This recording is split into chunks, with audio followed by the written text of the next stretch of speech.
देवादिदेव महादेव, मैं जानता हूं कि अहंकार ने तारकासुर का सर्वनाश कर दिया है। एक शिव भक्त होने के नाते मुझे शिव पुत्र का गुप्त स्थान उसे नहीं बताना चाहिए था, किंतु संभवतः तारकासुर का यह दुस्साहस उसकी मुक्ति का कारण बनेगा। मुझे क्षमा करें भोलेनाथ, और ऐसी कृपा करना कि कृतिकाओं के नक्षत्र लोक में शिव पुत्र कुमार कार्तिकेय पूर्ण सुरक्षित रहे। ओम नमः शिवाय।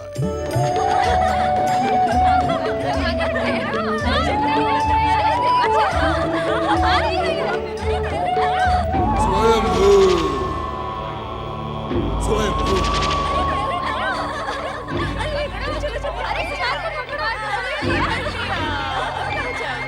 कहाँ है कृतिकाओं का नक्षत्र लोक?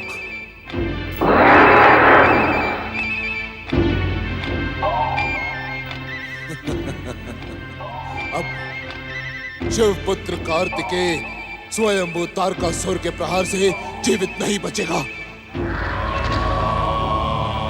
स्वयंभू, स्वयंभू। किंतु कृतिकाओं का नक्षत्र लोक तो यही था, तो फिर मुझे क्यों नहीं दिखाई देता? नारायण नारायण, इस दुष्ट को कृतिकाओं के नक्षत्र लोक का ज्ञान किसने दे दिया? स्वयंभू, स्वयंभू, स्वयंभू। नारायण नारायण। नारद, कृतिकाओं का नक्षत्र लोक कहाँ है? नारायण नारायण। तारकासुर, वहां तुम्हें मृत्यु के अतिरिक्त कुछ भी प्राप्त नहीं होगा, इसीलिए मेरी बात मानो, वहां जाने का विचार त्याग दो। स्वयंभू, मुझे वहां क्या प्राप्त होगा और क्या नहीं, ये मैं भली भांति जानता हूं नारद। तुमसे जितना पूछा जाए उसका उतना ही उत्तर दो नारद। नारायण नारायण। भैया तारकासुर, एक बात बताओ, मैं क्या तुम्हारा सेवक हूं? नारद, यदि तुमने मुझे कृतिकाओं के नक्षत्र लोक का मार्ग नहीं बताया तो शिवपुत्र से पहले मैं तुम्हारा वध कर दूंगा। तारकासुर, क्या दैत्य गुरु शुक्राचार्य के वध के असफल प्रयास के पश्चात भी क्या तुम नारद के वध का साहस करोगे? नारायण नारायण। अरे मूढ़ बुद्धि तारकासुर, क्या तू इतना भी नहीं जानता कि जिन जीवों पर परम देव श्री महागणेश के अतिरिक्त त्रिदेव एवं त्रिदेवियों की कृपा होती है, वे अवध्य होते हैं। स्वयंभू नारद, स्वयंभू।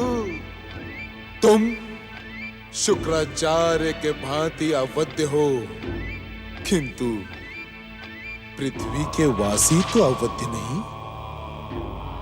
यदि तुमने मुझे कृतिकाओं के नक्षत्र लोक का मार्ग ना बताया नारद, तो मैं पृथ्वी लोक पर अपने क्रोध का विस्फोट कर दूंगा। सैकड़ों निर्दोष मनुष्यों के प्राण क्षण मात्र में हर लूंगा, और इसके उत्तरदायी तुम होगे नारद, तुम। तारकासुर, ऐसा करने का परिणाम होगा तुम्हारा अंत, क्योंकि प्राणी लोक में मनुष्य के प्राणों की रक्षा स्वयं श्री हरि विष्णु करते हैं। स्वयंभू। नारद, मुझे उस छलिया विष्णु के नाम का भय ना दिखा। स्वयंभू। और मुझे पता कि कृतिकाओं के नक्षत्र लोक का मार्ग कहाँ है, अन्यथा। नारायण नारायण। नहीं तारकासुर नहीं, मैं तुम्हें उस पवित्र लोक का मार्ग कभी नहीं बताऊंगा। तुम इसी प्रकार भटकते रहोगे अनंत काल तक, किंतु तुम्हें कृतिका लोक का मार्ग कभी नहीं पता चलेगा, क्योंकि तुम्हें कृतिका लोक दिखाई ना पड़े, ऐसी परमदेव श्री महागणेश की इच्छा है। नारायण नारायण। स्वयंभू, स्वयंभू। नारायण नारायण। हे परमदेव श्री महागणेश, तारकासुर के अभियान को देखकर मेरा मन उद्विग्न हो गया है। वो दुष्ट शिवपुत्र को हानि पहुंचा सकता है। दर्शन दे श्री महागणेश, दर्शन दे प्रभु, दर्शन दे। कृपा करके शिवपुत्र की रक्षा करें प्रभु। नारायण नारायण, जय श्री महागणेश। देवर्षि नारद, चिंता ना करें देवर्षि। तारकासुर को अपने इस दुस्साहस का परिणाम शीघ्र ही भुगतना पड़ेगा। नारायण नारायण, हे श्री महागणेश, आप तो दुष्ट तारकासुर के हठी स्वभाव को जानते हैं। उसमें अपनी पितामही दिति के संस्कार कूट कूट कर भरे हुए हैं। हे परमदेव, वो अपने आप को स्वयंभू कहता है। नारायण नारायण। देवर्षि, आपकी बुद्धि और चतुराई प्रशंसनीय है। देवर्षि, आपने मेरा आह्वान तो शिवपुत्र की रक्षा के लिए किया था, किंतु मुझे सम्मुख पाते ही आपके जिज्ञासु मन में प्रश्नों का महासागर उमड़ने लगा। नारायण नारायण, हे श्री महागणेश, जिज्ञासु होना तो भक्त का स्वभाव होता है। यदि भैया दक्ष के श्राप के कारण आपके इस परम भक्त का मन भटकता रहता है, तो उसकी जिज्ञासा का शमन करना आपका कर्तव्य है। देवर्षि, अब आप अपने प्रश्नों का उत्तर पाने के लिए हमारे कर्तव्यों का निर्धारण भी करने लगे। गंग गंग गंग गंग गंग। श्री महागणेश, अज्ञानता में मुझसे भूल हो गई, मुझे क्षमा करें प्रभु, मुझे क्षमा करें। नहीं देवर्षि, हम आपके जिज्ञासु स्वभाव से भली भांति परिचित हैं। आप अपने प्रश्नों का उत्तर पाने के लिए भांति भांति के अभिनय करके साम, दाम, दंड तथा भेद से अपनी जिज्ञासा के शमन का प्रयास करते हैं। इस कारण आपको क्षमा मांगने की आवश्यकता नहीं है। किंतु क्या श्री महागणेश? आप अपनी जिज्ञासा को तनिक विराम दें देवर्षि, और तारकासुर के जिस दुस्साहस के कारण आपने मेरा आह्वान किया था, उसका परिणाम देखिए।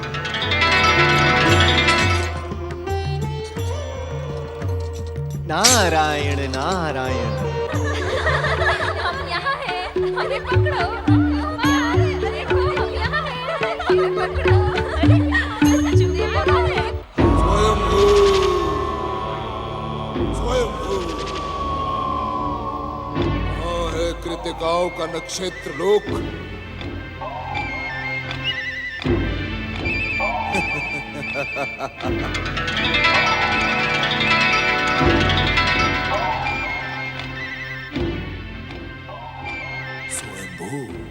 दुष्ट तारकासुर,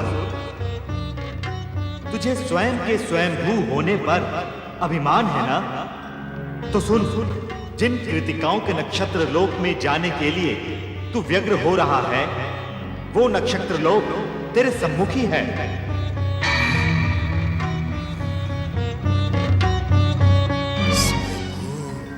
अरे मूर्ख तारकासुर, इस नक्षत्र लोक में घुसने का दुस्साहस तू ना कर, अन्यथा जीवन में तुझे अट्टहास करने का अवसर नहीं मिलेगा।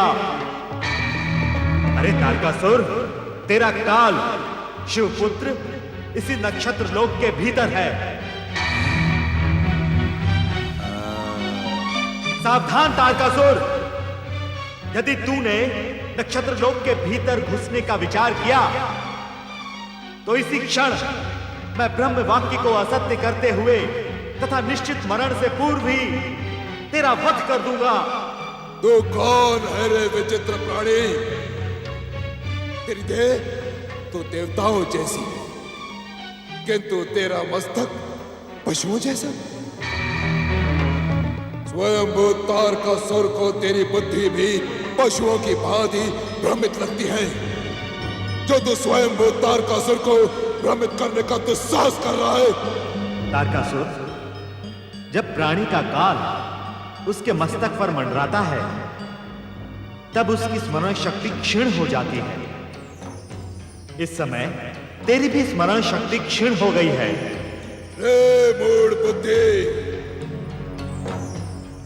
स्वयंभू तारकासुर को किस बात का स्मरण करवाना चाहता है? अरे मूर्ख तारकासुर, जब पर्वतराज हिमालय के शिव मंदिर में शिवाराधना में लीन देवी पार्वती को हानि पहुंचाने के विचार से जब तू वहां गया था, तब तुझे तेरी स्वयंभू शक्ति का कुछ परिचय प्राप्त हुआ था?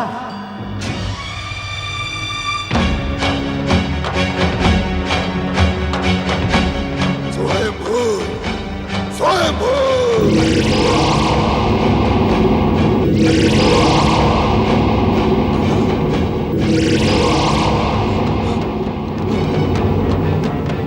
स्वयंभू, स्वयंभू, स्वयंभू। अब मुझे पहचानने में तुझसे भूल नहीं होगी दुष्ट। जा, लौट जा यहां से। तुझसे प्रतिशोध लेने के लिए स्वयंभू तारकासुर के मन में कब से ज्वालामुखी फट रहा है। शिव मंदिर की घटना के पश्चात तू आज मुझे मिला है। आज ऐसा लगता है तारकासुर कि तेरे कुछ पुण्य शेष रह गए होंगे, जो तुझे मेरे दर्शनों का सौभाग्य मिल रहा है। अरे मूर्ख, अपने संचित पुण्यों को पाप में ना बदल। पाप और पुण्य की परिभाषा बताने वाले विचित्र प्राणी,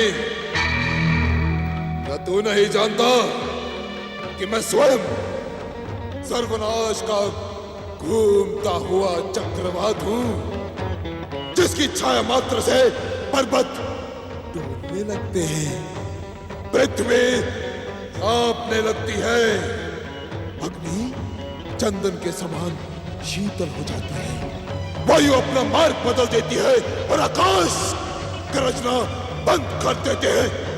अरे मूर्ख, दुष्ट तारकासुर, तेरे दुस्साहसों के कारण तू मुझे ब्रह्म वाक्य असत्य सिद्ध करने पर विवश कर रहा है। स्वयंभू,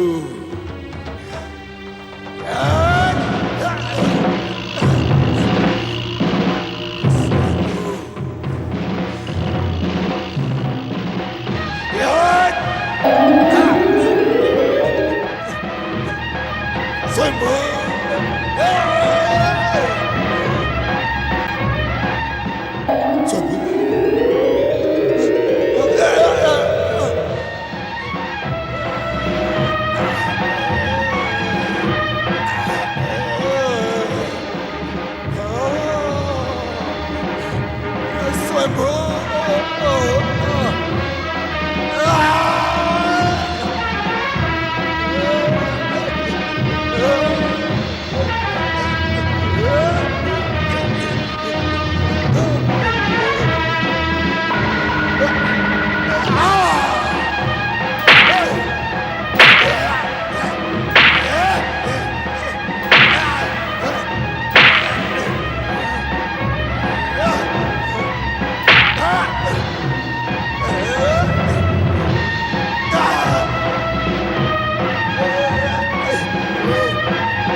ब्रह्म वाक्य असत्य हो जाएगा और तारकासुर की पतिव्रता पत्नी शांबोकी का कथन भी मिथ्या हो जाएगा।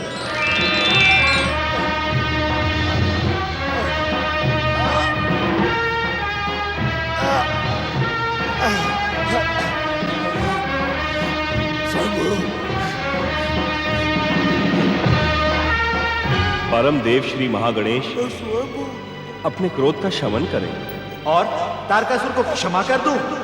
नहीं ब्रह्मदेव, तारकासुर क्षमा के योग्य है ही नहीं। शांत हो परमदेव, शांत हो। यदि आपके प्रहार द्वारा तारकासुर का अंत हुआ तो संसार में ब्रह्म वाक्य मिथ्या सिद्ध हो जाएगा।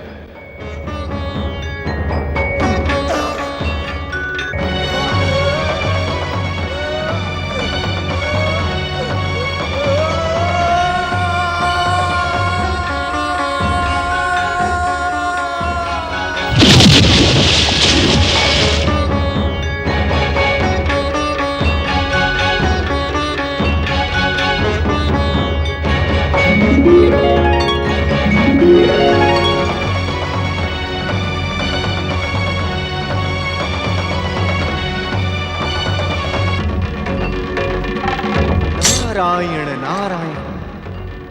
परमदेव श्री महागणेश ने ब्रह्मदेव के वरदान को मिथ्या सिद्ध करते हुए स्वयं ही तारकासुर का वध कर दिया। नारायण नारायण, आपकी लीला न्यारी है श्री महागणेश।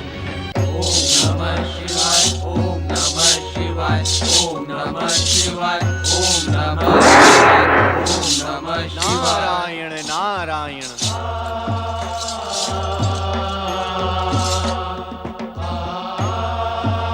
हर हर महादेव, हर हर महादेव, हर हर महादेव, हर हर महादेव।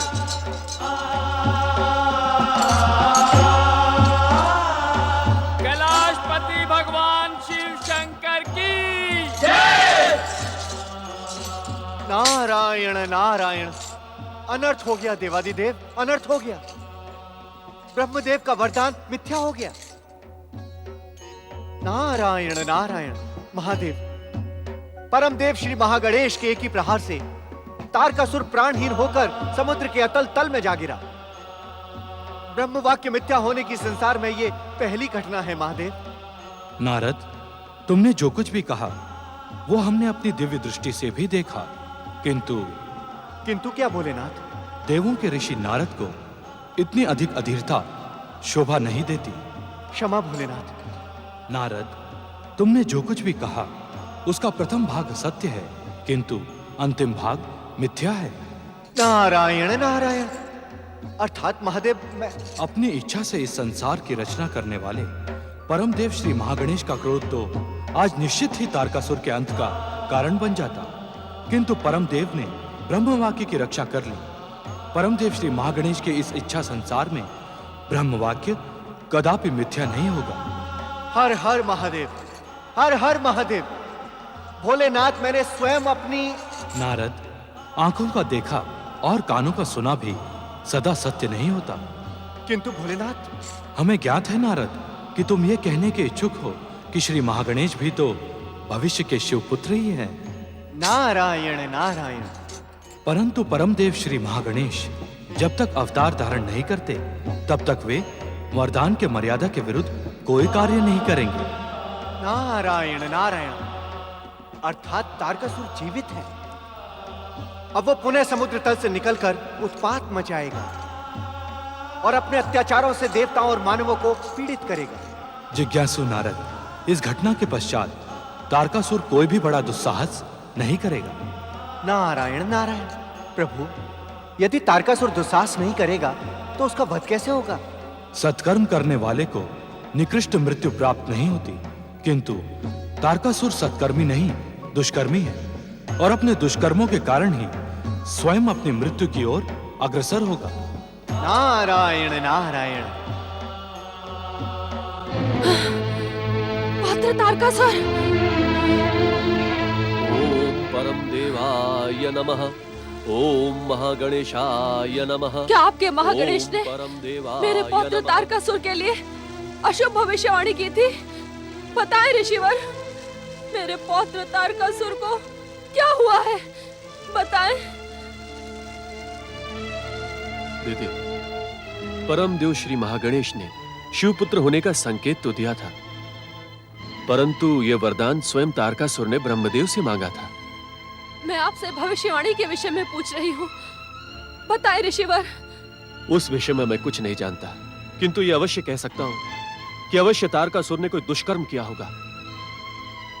ऋषिवर, क्या तारकासुर केवल मेरा ही पौत्र है? उसका आपके साथ कोई भी संबंध नहीं? यही तो मेरा दुर्भाग्य है दीदी कि मैं दैत्यों का पिता और पितामह होने के लिए अभिशप्त हूं। इसी कलंक को मिटाने के लिए मैं मंगल करता महागणेश की पूजा आराधना किया करता हूं। दैत्य माता दीति, मेरे रोकने पर भी तारकासुर ने कृतिकाओं के दिव्य नक्षत्र लोक में जाकर शिव पुत्र को हानि पहुंचाने की कुचेष्टा की, परंतु श्री महागणेश के प्रहार से आहत होकर समुद्र के अतल तल में जा गिरा। दैत्य गुरु, कहीं कहीं मेरा तारकासुर। हम आपसे यही कहने आए हैं दैत्य माता कि तारकासुर अभी जीवित है, मरा नहीं है। परम देव श्री महागणेश के क्रोध ने तो ब्रह्म वाक्य को असत्य सिद्ध कर दिया होता, किंतु अंत समय में उसकी पत्नी पतिव्रता देवी शांबुकी के रक्षा कवच ने परम देव श्री महागणेश के क्रोध से तारकासुर की रक्षा कर ली। पौत्र वधु शांबुकी, मुझे तुम्हारी निष्ठा से एक पतिव्रत धर्म के पालन पर गर्व है। तुम निश्चित ही दैत्यों के पराक्रमी पुत्रों की माता बनोगी। मेरी ही भांति तुम्हारा नाम भी दैत्य जाति में सदा अमर रहेगा। दैत्य गुरु, तारकासुर को अपनी मंत्र शक्ति से निकालो। ये कार्य आपके अतिरिक्त और कोई नहीं कर सकता, क्योंकि इन्हें तो तारकासुर के पिता में होने का भी पश्चाताप है। कुछ करें दैत्य गुरु, कुछ करें। हम वही करने जा रहे हैं दैत्य माता, किंतु किंतु किंतु क्या दैत्य गुरु? यदि इस घटना के पश्चात तारकासुर ने हमारे आदेश का उल्लंघन किया तो सर्वनाश से उसकी रक्षा कोई नहीं कर पाएगा। नहीं। ओम नमः शिवाय। दैत्य माता दीति के पौत्र महाबली असुरराज तारकासुर, जागो। ब्रह्म वाक्य ने श्री महागणेश के क्रोध से तुम्हारी रक्षा कर ली। अब मृतकों की भांति पड़े ना रहो। जागो तारकासुर, तुम दैत्य जाति का गौरव हो। जागो तारकासुर और स्वर्ग की ओर पुनः प्रस्थान करो। तुम दैत्य जाति का गौरव हो। इस प्रकार अचेत पड़े रहकर दैत्य जाति को लज्जित ना करो। जागो तारकासुर, जागो। महाबली तारकासुर, तुम्हारी परम शक्ति के सम्मुख पर्वत डोलने लगते हैं, पृथ्वी कांपने लगती है, अग्नि चंदन के समान शीतल हो जाती है, वायु अपना मार्ग बदल देती है और आकाश अपनी गर्जना बंद कर देते हैं। तारकासुर, तुम सर्वनाश के घूमते हुए चक्रवात हो, किंतु आज इस प्रकार अचेत क्यों पड़े हो? जागो, जागो तारकासुर, जागो।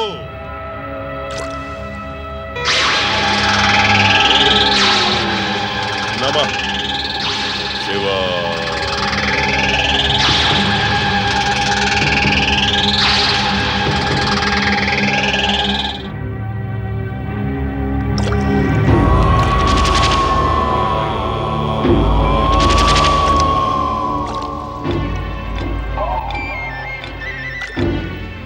स्वयंभू,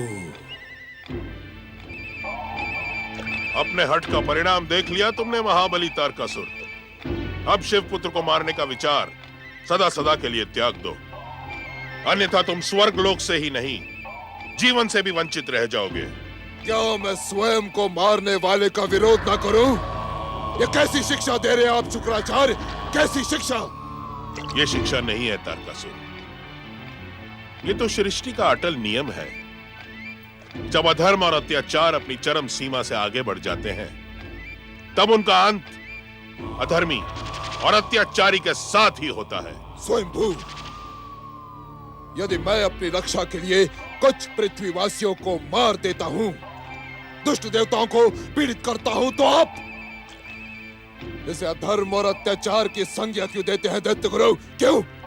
अपने जीवन की रक्षा करने के लिए किसी और के जीवन को कष्ट में डालना यह अधर्म और अत्याचार ही माना जाएगा तारकासुर। किंतु यह समय तर्क वितर्क का नहीं है, अपितु बीती हुई घटनाओं से शिक्षा ग्रहण करने का है। अर्थात यदि इस घटना के पश्चात तुम जीवित रहने के इच्छुक हो तो असुरों के आराध्य देव भगवान शिव की शरण में जाकर अपने दुष्कर्मों की क्षमा मांगो, उनकी आज्ञा और उन्हीं के दिखाए पथ का अनुसरण करो। नहीं शुक्राचार्य, नहीं। क्षमा मांगना हम असुरों का स्वभाव नहीं। हमें तो संस्कार में प्रतिशोध, रक्तपात, युद्ध की शिक्षा दी जाती है। आप स्वयं तारकासुर से शिव आराधना की अपेक्षा ना करें। तारकासुर, तुम्हारे जीवन की रक्षा करने का यही एकमात्र उपाय है। हर उपाय महाबली, बहुबली, स्वर्गाधिपति असुरराज तारकासुर के भुजाओं में सुरक्षित है शुक्राचार्य, जिसका पुत्र मुझे मारने के लिए जन्म ले चुका हूं। मैं उसके शरण में जाना कदापि स्वीकार नहीं करूंगा, कदापि नहीं। किंतु ऐसी विषम परिस्थिति के पश्चात तुम करोगे भी क्या?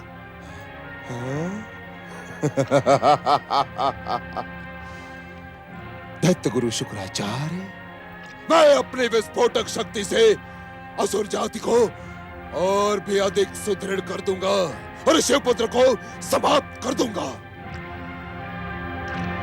गणेश ने भले ही ब्रह्म वाक्य की रक्षा की हो, किंतु अब मैं स्वर्गाधिपति असुरराज तारकासुर और शिवपुत्र को समाप्त करके ब्रह्म वाक्य को मिथ्या सिद्ध कर दूंगा। हाँ शुक्राचार्य, मिथ्या सिद्ध कर दूंगा और करके ही रहूंगा। अब ये प्रतीक्षा असहनीय हो चली है महागणेश। तुम्हारा बार बार आश्वासन पाकर भी मेरा धैर्य अब समाप्त होता जा रहा है। मैं एकांत में बैठी केवल तुम्हारा ही चिंतन करती रहती हूँ। क्या तुम्हें अपनी माता के हृदय की वेदना का आभास नहीं होता महागणेश? तुम तो अंतर्यामी हो, परात पर ब्रह्म हो, सभी विघ्न बाधाओं का अंत करने वाले विघ्नहर्ता हो। फिर मेरे जीवन के विघ्नों का अंत क्यों नहीं करते? तुम तो विश्व को वरदान देने वाले हो महागणेश, हर एक को प्रेम करने वाले परम देव श्री महागणेश। अपनी माता से ऐसा दुराव क्यों? क्या तुम अपनी माता के लिए निष्ठुर हो गए हो? तुम अपनी माता की इतनी कठोर परीक्षा क्यों ले रहे हो महागणेश? ये प्रश्न तुमसे शक्ति स्वरूपा देवी पार्वती नहीं, अपितु भविष्य में तुम्हें जन्म देने वाली तुम्हारी माता पूछ रही है। मुझे उत्तर दो श्री महागणेश, मुझे उत्तर दो, मुझे उत्तर दो।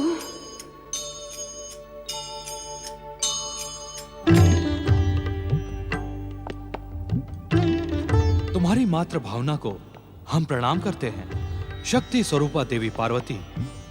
इसी कारण तुम्हारे भक्त तुम्हें जगत की माता जगदम्बा कहते हैं। सत्य ही तुम्हारे भीतर का प्रेम जगत की माता के योग्य है। पति परमेश्वराय नमो नमः। स्वामी, आप तो सर्वसमर्थ, सर्वशक्तिमान, सर्वेश्वर हैं। क्या आप मेरी अतृप्त मातृ भावना को पूर्ण नहीं कर सकते?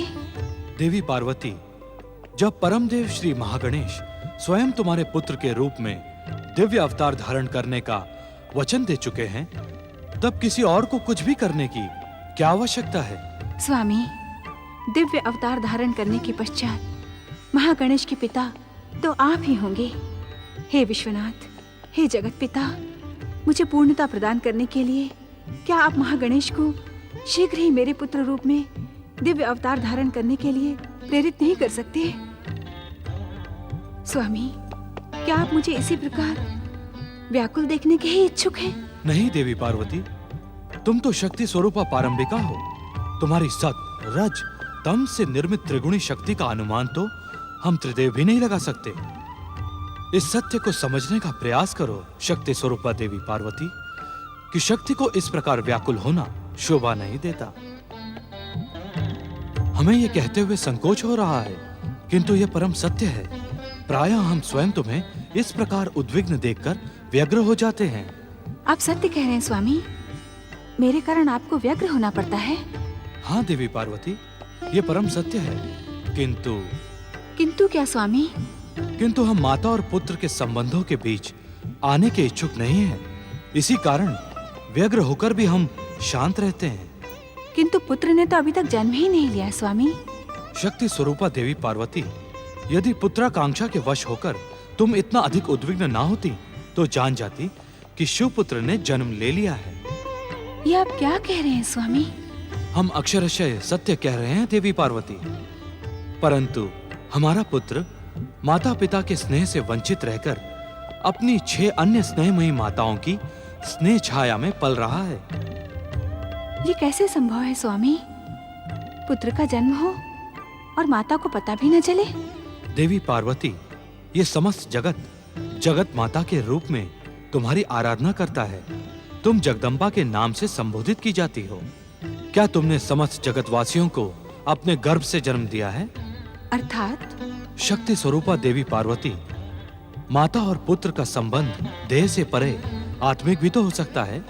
स्वामी, हर जीवात्मा से मेरा आत्मिक संबंध ही तो है। हाँ देवी पार्वती, जिस शिवपुत्र ने जन्म ले लिया है वो तुम्हारी स्नेह छाया से वंचित है। वास्तव में उसका जन्म तुम्हारी स्नेह कामना का स्पर्श पाकर हमारे तेज से प्रकट हुआ है। स्वामी, इस समय मेरा मन रहस्य और पहेलियों की भाषा सुनने के लिए प्रस्तुत नहीं है। शिवपुत्र का उल्लेख सुनने के पश्चात मेरे मन के भीतर उत्साह का सागर उमड़ रहा है। देवी पार्वती, यदि तुम शिवपुत्र को माता का पूर्ण स्नेह प्रदान करोगी तो श्री महागणेश के दिव्य अवतार की माता बनने का श्रेय शीघ्र ही प्राप्त होगा। स्वामी, शिवपुत्र को पाने के लिए मुझे किसी प्रकार के प्रलोभन की आवश्यकता नहीं है। परम देव श्री महागणेश जैसे दिव्य अवतार की माता बनने का सौभाग्य मुझे प्राप्त होगा, ये अटल सत्य है। किंतु इस समय मुझे आपकी कृपा से जो सौभाग्य प्राप्त हुआ है उससे मैं और वंचित रहना नहीं चाहती। बताएं स्वामी, कहाँ है मेरा पुत्र? देवी पार्वती, आज तुम्हारे सम्मुख हम इसी रहस्य का उद्घाटन करने आए हैं। स्वामी, इस समय मेरा मन अपने पुत्र से मिलने के लिए आतुर हो रहा है। कृपया उसे आप मुझे सौंप दें। स्वामी, ये रहस्य आपने मुझे अब तक क्यों नहीं बताया? किंतु इसके लिए मैं आपको दोष नहीं दूंगी स्वामी। संभवतः मेरा ही भाग्य इसके लिए दोषी था। नहीं नहीं देवी पार्वती, यदि आप स्वयं को दोषी ठहराने लगी तो इस संसार में निर्दोष कौन रह जाएगा? आप विचलित न होकर इसे श्री महागणेश की लीला मान लें। माता पिता की स्नेह छाया से दूर शिवपुत्र का पलना निसंदेह परम देव श्री महागणेश की लीला ही थी। उनकी कृपा से आज मुझे शिवपुत्र का संकेत प्राप्त हुआ है। अब मैं एक क्षण भी प्रतीक्षा नहीं कर सकती स्वामी। देवी पार्वती, श्री महागणेश के इच्छा संसार में हर एक को उनकी इच्छा आदेश की प्रतीक्षा करनी ही पड़ती है। नहीं स्वामी, शिवपुत्र का संकेत पाने के पश्चात मैं अब और प्रतीक्षा नहीं कर सकती। मैं मातृशक्ति होने के कारण इस प्रतीक्षा के अंत के लिए परम देव श्री महागणेश को आदेश दूंगी। उसकी कोई आवश्यकता नहीं है देवी पार्वती। हम इसी समय नंदी आदि शिवगणों को भेजकर शिवपुत्र को कृतिकाओं के नक्षत्र लोक से कैलाश आने के लिए आमंत्रित करेंगे।